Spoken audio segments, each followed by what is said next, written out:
नमस्कार प्यारे विद्यार्थियों। हाँ, नमस्कार। जोश होना चाहिए, है ना? तो हमारी ये कक्षा 12वीं है।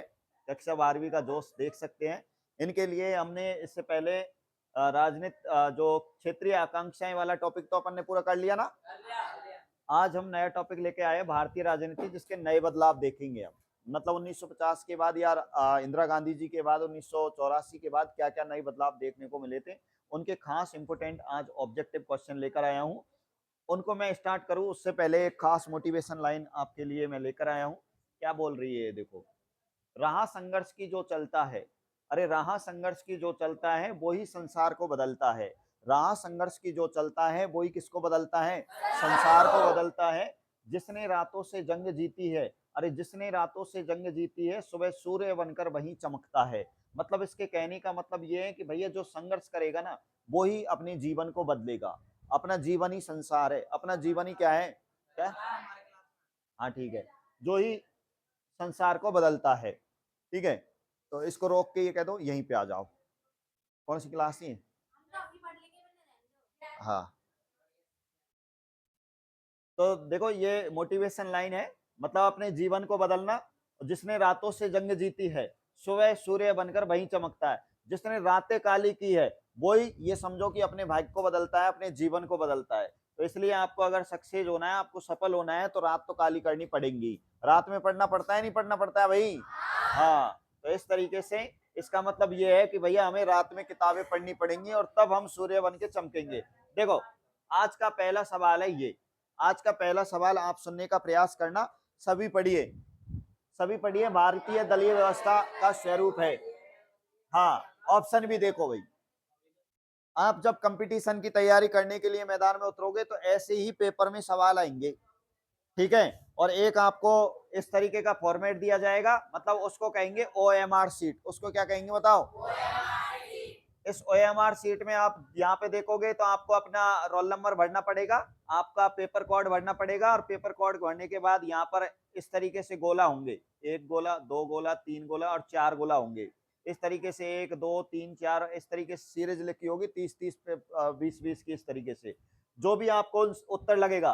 अब जैसे कि मैं कहूँ, जैसे कि हमारी OMR सीट है, जैसे कि अगर मैं बात करूं, इसका सही उत्तर क्या है? क्या हमारे भारत में एक दलीय व्यवस्था है, या द्विदलीय व्यवस्था है, या बहुदलीय व्यवस्था है, या उपयुक्त में से कोई नहीं है? बताओ। बहुदलीय। कौन सी व्यवस्था बताओ? बहुदलीय। अब अपन को पता चल गया इसकी जो व्यवस्था है, हमारे भारत की जो व्यवस्था है, हमारे भारत में जो व्यवस्था है बहुदलीय है। कैसी है बताओ? तो इस तरह की हमारे पास में एक OMR सीट होगी। अभी सीख लो, तुम कक्षा 12 में हो। जैसे कि पहला क्वेश्चन, दो, दूसरा, तीसरा, चौथा, चौथा, पांचवा, छठा, सातवां, आठवां, इस तरीके से रहते हैं। इसमें ऊपर लिखा होगा A B C और D। अब यहाँ पर ABCD में आप देखोगे, यहाँ पर गोला लगे होंगे ये इस तरीके से। ये क्या लगे होंगे बताओ? गोला। अब जो भी आपको उत्तर लगा, इसका कौन सा उत्तर है बताओ? सी। सी है। कौन सा है बताओ? सी। सी उत्तर है, तो सी को काला कर दो। ये लो, हो गया। काला करना है, काड़ो करना, ठीक है, काला करना है, कोई बात नहीं। तो ये बात समझ में आ गई। देखो, हमारे भारत में बहुदल है। हमारे भारत में देखोगे तो 6 तो राष्ट्रीय पार्टियां है। 6 तो कैसी पार्टियां बताओ?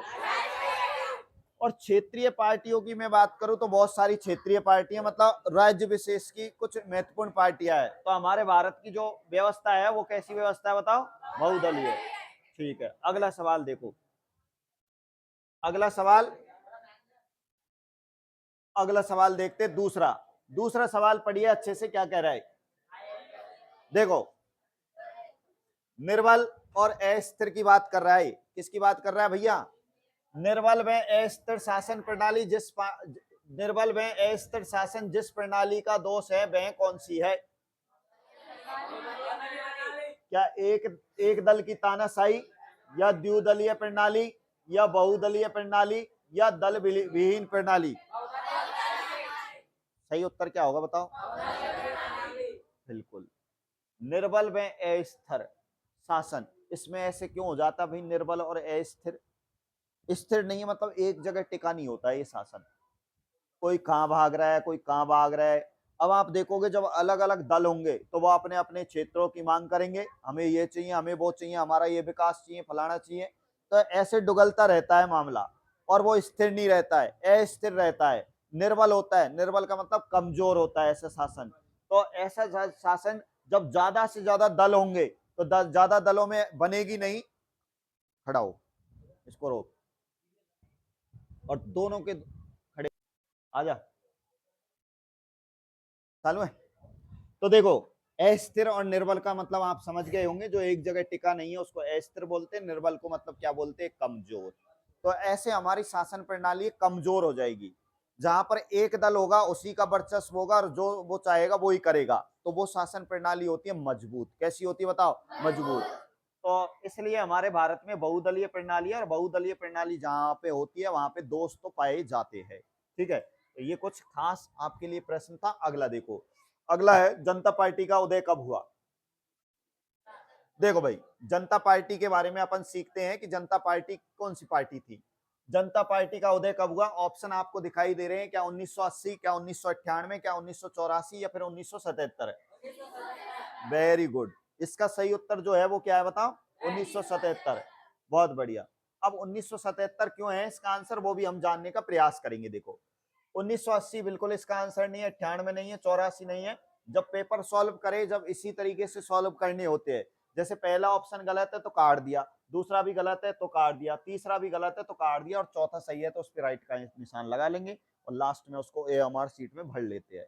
ऐसे इसको करते हैं। अच्छा, 1977 क्यों आया? आपने देखा होगा पहले ये जनता पार्टी से पहले एक संघ बनाया गया था जिसका नाम था श्यामा प्रसाद मुखर्जी के द्वारा, जिसका नाम था जनसंघ।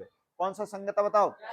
हाँ, ये श्यामा प्रसाद मुखर्जी ने जवाहरलाल नेहरू से अलग होके बनाया था ये। ठीक है, तो ये जनसंघ जब शुरू में तो इसका कोई खास रोल नहीं था, लेकिन 1975 में जब इंदिरा गांधी के द्वारा आपातकाल लगाया गया था। कौन सा काल लगाया गया? आपातकाल। हालांकि लगाने की जो शक्ति होती है वो राष्ट्रपति के पास होती है। किसके पास होती है बताओ? और राष्ट्रपति की अगर मैं बात करूं तो राष्ट्रपति के पास आपातकालीन शक्तियां 3 आर्टिकल्स में है। कितने आर्टिकल्स में है बताओ? 3 में। जिसमें एक तो आता है अनुच्छेद 352। कौन सा आता है बताओ? अनुच्छेद 352। एक आता है जिसका नाम है अनुच्छेद 356। कौन सा आता है बताओ? 356। और एक आता है अनुच्छेद 360। ध्यान रखना, अनुच्छेद 352 को राष्ट्रीय आपात कहा जाता है, अनुच्छेद 356 को राष्ट्रपति शासन कहा जाता है और अनुच्छेद 360 को वित्तीय आपात कहा जाता है। जब देश में कोई कंडीशन खराब हो जाती है, जैसे कि बाह्य आक्रमण हो जाता है, सशस्त्र विद्रोह, आंतरिक विद्रोह, जो भी है, ऐसी स्थिति हो जाती है, तब हमारे देश में राष्ट्रीय आपातकाल लगाया जाता है। हमारे देश में सबसे पहले राष्ट्रीय आपातकाल लगा था 1962 में। कब लगा बोलो? 1962 में। क्यों लगा था 1962 में? इसलिए लगा था क्योंकि भारत पर चीन ने आक्रमण कर दिया। भारत पर किस देश ने आक्रमण कर दिया? चीन ने। तो हमारे देश की स्थिति अव्यवस्थित हो गई थी और ऐसी स्थिति में चीन से लड़ने के लिए हमारे भारतीय सैनिक भेजे गए थे, तो उस समय देश में आपातकाल लगाया गया था। लेकिन ये आपातकालीन जो शक्ति लगाने का जो पावर होता है मुख्य रूप से मंत्रिपरिषद के पास होता है। जो मंडल होता है, मंत्रिमंडल की लिखित सिफारिश पर ही राष्ट्रपति कौन से शासन को लगाता है बताओ? आपातकाल को लगाता है। आपातकालीन व्यवस्था की मैं थोड़ी सी और बात बताऊंगा। इनका उल्लेख भाग 18 में मिलता है और इन्हें लिया गया है कौन से देश से बताओ? जर्मनी से। तो उस समय 1975 में देश में आंतरिक विद्रोह के आधार पर आपातकाल लगा दिया था। आपातकाल लगाया था तो ये 1977 तक चला था। जनसंघ के तथा विपक्षी कई ऐसे दल थे जिन्होंने मिलजुल कर इंदिरा गांधी और कांग्रेस का सफाया करने की सोची थी और सफाया करने के लिए इन्होंने एकजुट होकर एक दल बनाया था। एकजुट होकर एक क्या बनाया था बताओ? दल बनाया गया था। उसी दल को कहा गया था जनता पार्टी। इसी जनता पार्टी में जनसंघ को मिलाया गया था, इसी में कांग्रेस ओ को मिलाया गया था, इसी में साम्यवादी दल को मिलाया गया था। ऐसे 4-5 दलों को इनको मिला के और एक दल बना दिया गया था जनता पार्टी। और ये दल कब बना बताओ? 1977 में। और यहाँ पर बड़ी गजब की बात ये थी कि यहाँ पर इंदिरा गांधी को शासन को समाप्त भी किया गया था और पहली बार जनता दल की सरकार बनी थी। और इस जनता दल के जो प्रधानमंत्री बने थे वो कौन बने थे बताओ? मोरारजी देसाई बने थे। ये मोरारजी देसाई हमारे भारत के सबसे बूढ़े प्रधानमंत्री है। भारत के सबसे बूढ़े प्रधानमंत्री कौन है बताओ? हाँ, बूढ़े का मतलब जानते हो ना? वृद्ध। वृद्ध, ठीक है ना? तो ये है हमारे। तो ये सारी चीजें समझ में आ गई होगी। आ गई क्या? ठीक है, आओ अगला देखो, अगला सवाल देखते हैं। अगला सवाल वेरी इंपॉर्टेंट है। क्या क्या लिख रहा है इस पे, देखो देखो भाई। हाँ, निम्न में से कौन सा दल अखिल भारतीय दल है? अखिल भारतीय स्तर का दल है ये। तो क्या तेलुगु देशम या कांग्रेस, समाजवादी पार्टी या राष्ट्रीय जनता दल? बिल्कुल सही बताया है, इसका सही उत्तर होगा कांग्रेस। और मैं आपको बता दूं, कांग्रेस की स्थापना जो हुई थी वो 28 दिसंबर को हुई थी, 28 दिसंबर 1885 को हुई थी। भारत का सबसे प्राचीन दल माना जाता है, कौन सा बताओ? कांग्रेस। इसकी स्थापना जो की थी वो की थी एओ हुम ने। किसने की थी बताओ? एओ हुम ने की थी। एओ हुम का पूरा नाम आता है एलन ऑक्टेवियन हुम। क्या नाम आता है बताओ? एलन ऑक्टेवियन हुम माना जाता है। और इसकी जो स्थापना की गई थी उस समय मुंबई को कहा जाता था बम्बई। क्या कहा जाता बताओ? मुंबई। और उस समय जब इसकी स्थापना की गई थी तो इसके जो अध्यक्ष बनाए गए थे डब्ल्यू.सी. बनर्जी को। किसको बनाया गया था बताओ? डब्ल्यू.सी. बनर्जी। डब्ल्यू.सी. बनर्जी का पूरा नाम आता है व्योमेश चंद्र बनर्जी। क्या नाम आता है बताओ? व्योमेश चंद्र बनर्जी आता है। ठीक है, तो इस तरीके से हमने इसकी बात की थी और आगे और बात करते हैं। देखो अगला सवाल लेते हैं। अगला सवाल पढ़ो इसको। क्षेत्रीय दल के बारे में पूछा गया कि भैया, हाँ हाँ, कौन सा दल जो है क्षेत्रीय दल की श्रेणी में, कौन से राज्य में, निम्न में से किस राज्य में क्षेत्रीय दल प्रभावी है? क्या तमिलनाडु में या उत्तर प्रदेश में, राजस्थान में या मध्य प्रदेश में? सही बताया है भाई, तमिलनाडु। देखो ये तीन राज्य ऐसे हैं जो कि उत्तर भारत के हैं, एक ही राज्य ऐसा है तमिलनाडु जो कि कौन से भारत का है? दक्षिण भारत का है। देखो देखते हैं थोड़ा सा दक्षिण भारत में ये कहाँ पे आता है। ये हमारे भारत का इस तरीके का ये नक्शा आता है। ये भारत का नक्शा आ गया और ये गुजरात बना दिया। गुजरात से नीचे आप गोवा, सॉरी महाराष्ट्र, महाराष्ट्र से गोवा और कर्नाटक होते हुए आप तमिलनाडु में इस तरीके से ये चले जाओगे। यहाँ पे देखोगे हमारा ये इस तरीके से भारत जुड़ा हुआ है, कनेक्ट जुड़ा हुआ है। यहाँ पे ये 7 राज्यों को 7 सिस्टर्स कहा जाता है। यहाँ पे आप देखोगे तो यहाँ पर ये जो आप जगह देख रहे हो, यहाँ पे बता देता हूँ, ये वाली, ये जो जगह देख रहे हो आप, ये है तमिलनाडु की। कौन से लाडू की? तमिलनाडु की है ये। इससे नीचे आप जाओगे तो इसको कहा जाता है दक्षिण भारत। कौन सा भारत? दक्षिण भारत। इससे ऊपर के भारत को क्या कहेंगे? उत्तर भारत। उत्तर भारत के 3 राज्य मैंने बोले हैं। देखो उत्तर प्रदेश यहाँ पे आता है, ये उत्तर प्रदेश है। फिर यहाँ पे ये राजस्थान आता है और यहाँ पे देखोगे तो मध्य प्रदेश आता है। समझ में आ गए नक्शे में? ये तो कौन सा राज्य बोलो? ये कौन सा राज्य है? और ये कौन सा राज्य है? और ये कौन सा राज्य है?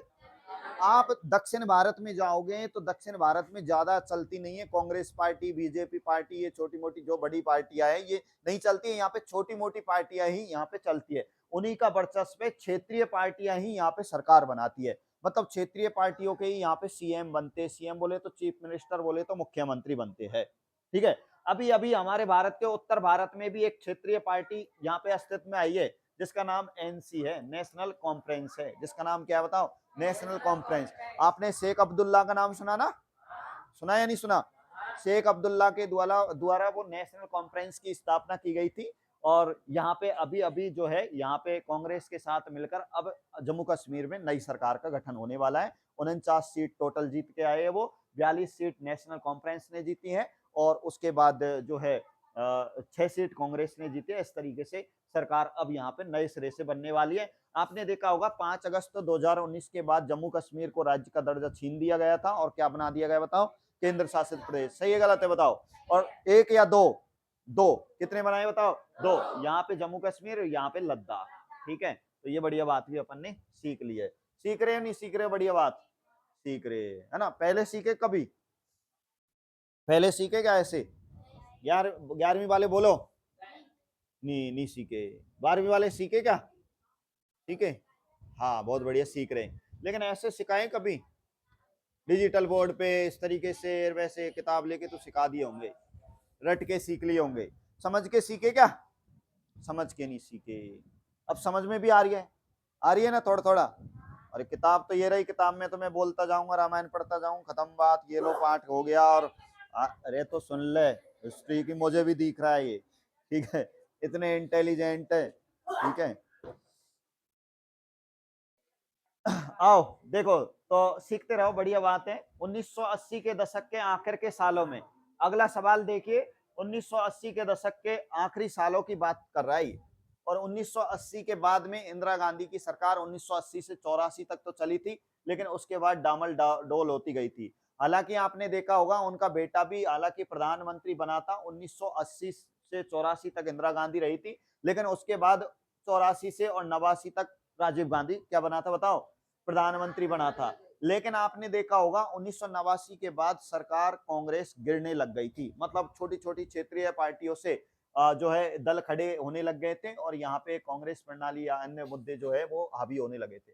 देखो 1980 के दशक के आखिर के सालों में देश की राष्ट्रीय राजनीति में किस मुद्दे का उदय हुआ, ये पूछ रहा है।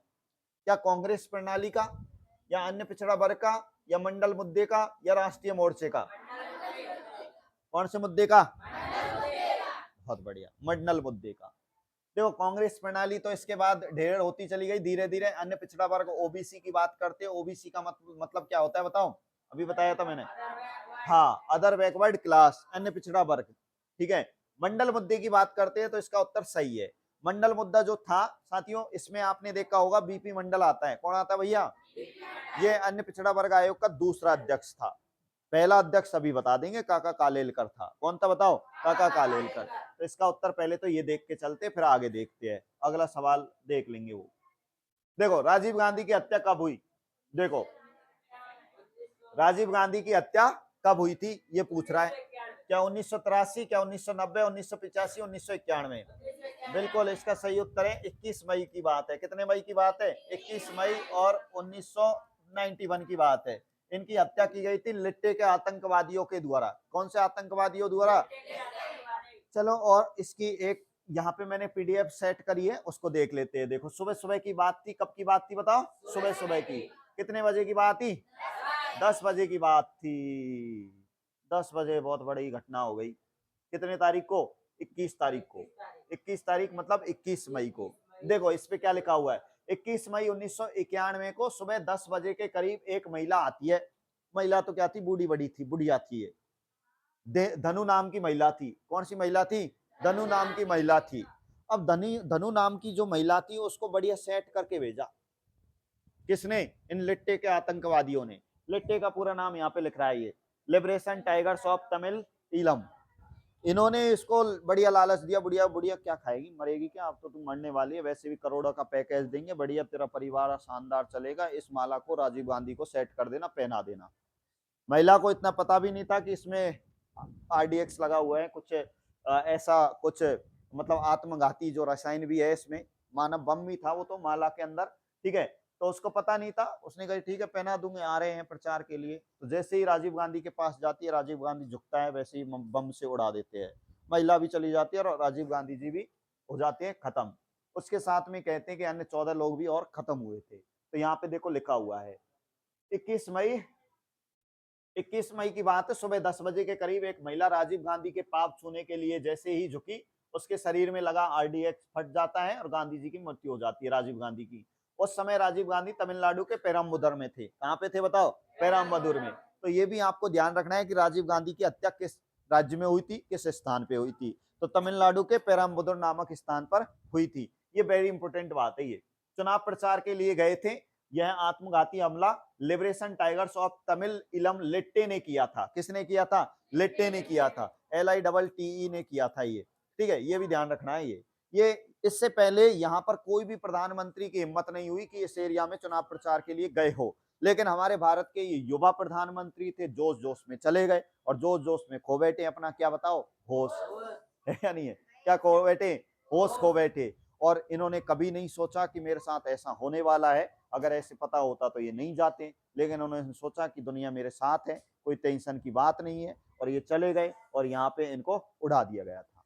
ठीक है, तो इस तरीके से इनकी मृत्यु हुई थी। और इनकी आपको ये याद रखना है कि प्रधानमंत्री पद पर रहते हुए मृत्यु नहीं हुई है, ये चुनाव प्रचार के दौरान खत्म हुए। जबकि इनकी माता प्रधानमंत्री के पद पे थी 1984 में। कितने अक्टूबर की बात थी, कौन बताएगा? सही बात बोला, 31 अक्टूबर 1984 को प्रधानमंत्री पद पर रहते हुए उसके अंगरक्षकों ने क्या ताबड़तोड़ क्या बरसा दी बताओ? गोलियां, छलनी कर दिया ऐसे। ठीक है, अगला सवाल देखो, वाम सेप का गठन कब हुआ? स्पेशली पूछू या सब मिलके बताओगे? देखो बामसेफ का गठन कब हुआ? बामसेफ का गठन क्या 1978 में, क्या 1980 में, या 1991 में, या 1989 में? बताओ। बहुत बढ़िया, इंटेलिजेंट हो। 1978 कब बताओ? 1978। बामसेफ का गठन एक कर्मचारियों के संगठन के द्वारा किया गया था। इसका पूरा नाम अभी आगे बता देंगे, क्योंकि उसी से संबंधित एक क्वेश्चन है, उसमें भी तुम्हें उलझाएंगे। ठीक है, तो बामसेफ एक कर्मचारियों के द्वारा गठित किया गया एक समूह था, या एक जो संगठन था, इसके बारे में अपन थोड़ा सा आगे और देखते हैं। यहाँ पे आपने देख लिया, इसका राइट आंसर 1978 है। अगला सवाल देखो, ये भी कुछ खास क्वेश्चन है। देखो क्या खास क्वेश्चन है, देख लेते हैं। क्या पूछ रहा है? भारत में दूसरा पिछड़ा वर्ग आयोग के अध्यक्ष कौन थे? क्या मोरारजी देसाई थे, या काका कालेलकर साहब थे, या बीपी मंडल थे, या अशोक मेहता थे? काका कालेलकर कौन बोला? पिटेगा गौरव। ठीक है, देखो ये तो प्रथम था, ये तो कौन था बताओ? प्रथम था, और ये सेकंड था। आपसे अगर पूछा जाए कि पिछड़ा वर्ग आयोग के पहले अध्यक्ष कौन थे, अरे पिछड़ा वर्ग आयोग के पहले अध्यक्ष तो कौन थे बताओ? काका। काका जानते हो ना? हाँ हाँ, काका सबके काका होते हैं, है या नहीं है? और पता चल जाए काका आ रहा है तो अपन के होश और उड़ जाते हैं। काका तो काका ही होता है या नहीं है? अभी तो खैर घर रह रहे हो, जब बाहर रहोगे जब पता चलेगा काका आएंगे तो कमरे बिल्कुल सेट हो जाते हैं, है या नहीं है? कमरे फैले हुए तो पता चल जाए काका आ रहा है तो सेट कमरा, ऐसा लगने लग जाएगा जैसे कि यहाँ पे कोई पुजारी रहता है नहीं? आओ तो सीखो, अगर प्रथम पिछड़ा वर्ग आयोग के अध्यक्ष पूछा जाए तो काका कालेलकर है, जबकि दूसरे के पूछा जाए तो कौन थे बताओ? बीपी मंडल थे। इनकी थोड़ी सी चर्चा और मैं बताता हूँ आपको। देखो काका कालेलकर की, देखो ये पहला कब बना था वो देख लेंगे अपन यहाँ पे। देखो भाई, भारत के पहले पिछड़ा वर्ग आयोग के अध्यक्ष काका कालेलकर थे। दिख रहा है नहीं दिख रहा है ना? पहले का पूछा जाए तो आप बता देना, पहले का पूछा जाए तो बता देना, और दूसरे का पूछा जाए तो बीपी मंडल। देखो अल्पसंख्यक शब्द है इसका, पीछे ले लो, ले एक और ले लेते, ये लो, ज्यादा आगे निकल गया। ठीक है, ये लो, अब पेन काम करे। भारत के पहले पिछड़ा वर्ग आयोग के अध्यक्ष काका कालेलकर थे, इनको ध्यान रखना है काका जी को। इन्होंने पहले पिछड़ा वर्ग आयोग का गठन जो किया था वो 29 जनवरी 1953 को किया था। ठीक है, ये भी ध्यान रखना है। राष्ट्रपति उस समय हमारे भारत के पहले थे, जिनका नाम क्या था बताओ? डॉक्टर राजेंद्र प्रसाद। भारत के पहले राष्ट्रपति कौन थे? और पहले प्रधानमंत्री? हाँ, जवाहरलाल नेहरू। राष्ट्रपति आदेश द्वारा काका कालेलकर की अध्यक्षता में प्रथम पिछड़ा वर्ग आयोग का गठन किया गया था। इस आयोग का गठन तत्कालीन प्रधानमंत्री कौन से नेहरू जी थे बताओ? जवाहरलाल नेहरू ने किया था। इस आयोग को अनुसूचित जातियों, अनुसूचित जनजातियों के अलावा सामाजिक एंड शैक्षणिक रूप से पिछड़े वर्गों को रियायत देने के लिए कसौटी निर्धारित करने का काम सौंपा गया था। अनुसूचित जाति की मैं बात करूं तो अनुसूचित जातियों को एससी बोलते हैं। क्या बोलते हैं बताओ? एससी। और अनुसूचित जनजातियों को एसटी बोलते हैं। एससी का मतलब होता है शेड्यूल जो कास्ट होता है, और एसटी का मतलब शेड्यूल्ड ट्राइब होता है। ठीक है, और ओबीसी में आपने देख ही लिया होगा, अन्य पिछड़ा वर्ग आता है। तो इस तरीके से आपको ये याद रखना है कि भारत में प्रथम पिछड़ा वर्ग आयोग का गठन 29 जनवरी 1953 को हुआ था। कब हुआ बताओ? 29 जनवरी 1953 को। जिसके पहले अध्यक्ष कौन थे? बस इतना याद रख लेना, और दूसरे का तुम्हें पता ही है। ठीक है, आओ अगला देखते हैं, अगला सवाल। बामसेफ का पूरा नाम आ गया भैया, बामसेफ का पूरा नाम है ना? अब बताओ भाई, बामसेफ का पूरा नाम क्या है भैया? तो BAMCEF backward and minority communities employees federation है क्या? या backward and majority communities employees foundation है, या उपरोक्त दोनों है, या इनमें से कोई नहीं है? बताओ कौन सा है बताओ? देख लो एक बार, बह तो नहीं है, कतई बोल रहे हो, सही है। झूठ हो तो पिट जाएंगे फिर। ठीक है, जब इतने एक जोश के साथ कह रही है तो मान ही ले। तो बामसेफ का जो पूरा नाम है वो क्या बताओ?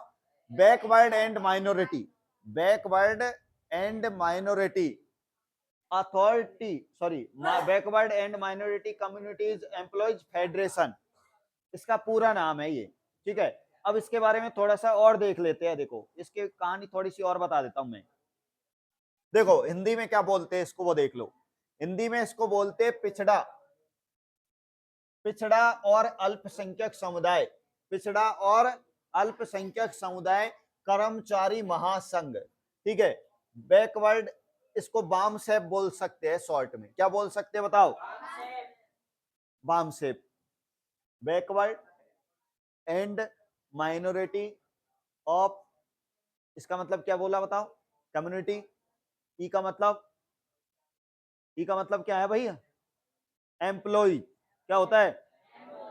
और एफ का मतलब फाउंडेशन। क्या होता है बताओ? फाउंडेशन। अब ये याद रखना है। अच्छा, बाम शेप की स्थापना कब हुई थी? तो ये याद रखना है 1978 में। कब हुई थी बताओ? 1978 में। हालांकि ये बाम शेप काम तो बहुत पहले से कर रहा था, 1973 से कर रहा था। कब से कर रहा था बताओ? क्यों कर रहा था वो देख लेते हैं। देखो 1973 से काम कर रहा है और मूल निवासी बहुजन समाज को, अनुसूचित जातियों, अनुसूचित जनजातियों, अन्य पिछड़े वर्ग और परिवर्तित अल्पसंख्यक समुदायों को शिक्षित कर्मचारियों का एक संगठन के रूप में जाना जाता है। भारतीय संविधान के अनुच्छेद कौन से बताओ? 16(4) में एक शब्द का प्रयोग किया गया है जिसका नाम है पिछड़े। कौन सा शब्द है बताओ? पिछड़े का उल्लेख किया गया है, जिसमें एससी एसटी ओबीसी को संयुक्त रूप से पिछड़ा कहा गया है, क्योंकि इन श्रेणियों में आने वाले ज्यादातर लोग, जातीय जो भी है वो कैसी है बताओ? पिछड़ी है। ठीक है, ये ध्यान रख लेना बस। अगला सवाल, अगला सवाल है भाई, बहुजन समाजवादी पार्टी का स्थापना कब हुई थी? कौन सी पार्टी बताओ? बहुजन समाजवादी पार्टी। देखो बहुजन समाजवादी पार्टी की अगर मैं बात करूं तो यहाँ पे देख लो, क्या इसका जो गठन किया था, क्या वो मायावती ने किया, या काशीराम ने, या बीपी मंडल, या कपूरी ठाकुर ने? किसने किया? काशीराम ने। कोई बताएगा कब किया था काशीराम ने? अरे कब किया था? काशीराम के द्वारा बहुजन समाजवादी पार्टी का गठन कब किया गया था? तो ध्यान रखना, इसका जो गठन किया गया था वो किया गया था 1984 में। लिख देता हूं, कब किया गया था बताओ? 1984 में। देखो ये लो, इसको भी ध्यान रख लेना, बहुजन समाजवादी पार्टी की स्थापना की गई थी 1984 में। ठीक है, ये ध्यान रख लेना। आओ अगला क्वेश्चन देखते हैं भाई। हिंदुत्व, हिंदुत्व शब्द गढ़ा गया था, किसके द्वारा गढ़ा गया? देखो आपकी किताब में है बढ़िया, क्या दीनदयाल के द्वारा, या मोहन भागवत के द्वारा, नाथुराम गोडसे के द्वारा, या बीडी सावरकर के द्वारा? अच्छा, बहुत अच्छी बात है, बीडी सावरकर। तो क्या मुझे इतना और बता सकते हो, ज्ञान दे सकते हो कि बीडी सावरकर का पूरा नाम क्या है? बताओ रे भाई, सुना हो तो कहीं लिखा हो, अपनी किताब में लिखा है क्या? है? बताओ रे भाई। है वे अब इधर उधर केस कर रहे हो? देखो चलो मैं बता देता हूं। देखो बीडी सावरकर का पूरा जो नाम था वो था वीर दामोदर। क्या नाम है? वीर दामोदर सावरकर, शॉर्ट में बोलते बीडी सावरकर। इन्होंने आजादी से पहले भी और आजादी के बाद भी काफी आजादी के लिए संघर्ष किया था। ठीक है, और इन्होंने आजादी के लिए, इन्होंने अपने आप अपने स्तर पे मुहिम चलाकर इन्होंने कुछ आंदोलन भी किए थे। हालांकि ये ज्यादातर सांप्रदायिक दंगों में फंसे रहे थे। इन्होंने हिंदुत्व शब्द को दिया था तो हिंदुओं की बात की थी, मुसलमानों की बात नहीं की थी। तो इस आधार पर इन्होंने भड़काने के आधार पर इनको जेल भी जाना पड़ा था, और जेल में गए थे। हाँ रोक दे।